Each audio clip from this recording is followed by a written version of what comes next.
चला जा रहा हूँ। अब नाई के पेट में बोले कि ये बात सच नहीं रही थी, अब क्या हो।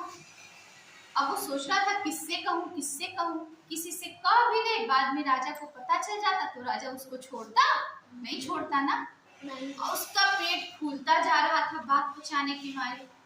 बस वो गया दौड़ा दौड़ा जंगल में और एक पेड़ से जाके कह दिया, क्या कह दिया, हाथी जैसे कान गजब के हाथी जैसे कान, कहना मेरा मान गजब के हाथी जैसे कान। कहा कि अब चला गया, राज्य ही छोड़ के चला गया। उसके बाद कुछ दिन बाद एक ढोल बजाने वाला था, उसको नया ढोल बनाना था।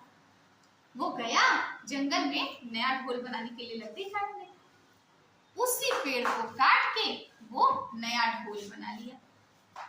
अब जब नया ढोल बनाया तो सोचा कि चलो मैं महाराज को अपना ढोल सुनाऊंगा, महाराज बड़े खुश होंगे। गया राजा के दरबार में, बोला कि मैं नया नया ढोल बना के लाया हूँ, सुनाना चाहता हूँ। दरबार में जाके पूछा महाराज से, तो उन्होंने कहा कि अंदर आने की जरूरत नहीं है, उसको बोल दो कि बाहर ही खड़ा होके ढोल बजा ले। अब वो बाहर ही खड़ा होके ढोल बजाने लगा और जैसे ही ढोल बजाए, ढोल से आवाज क्या आई, हाथी जैसे कान गजब के हाथी जैसे कान, कहना मेरा मान गजब के हाथी जैसे कान।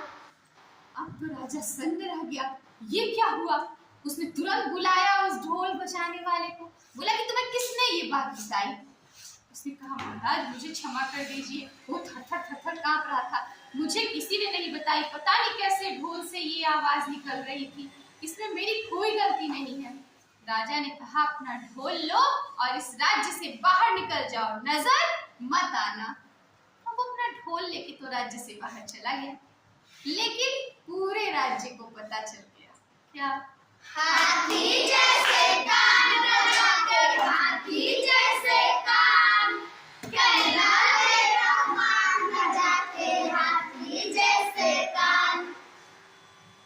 अब पूरा राज्य तो जान गया, अब तो राजा के हाथी जैसे कान की बात सबको पता चल गई। ऐसे ही हमारे जीवन में भी कुछ लोग होते हैं जिन्हें हम ये सोच के अपनी बात बता देते हैं कि ये बात हमने इसको बता दी, ये किसी को बताएगा नहीं, लेकिन वो क्या करता है, हमारी बात का ढोल पीट देता है, सबको बता देता है।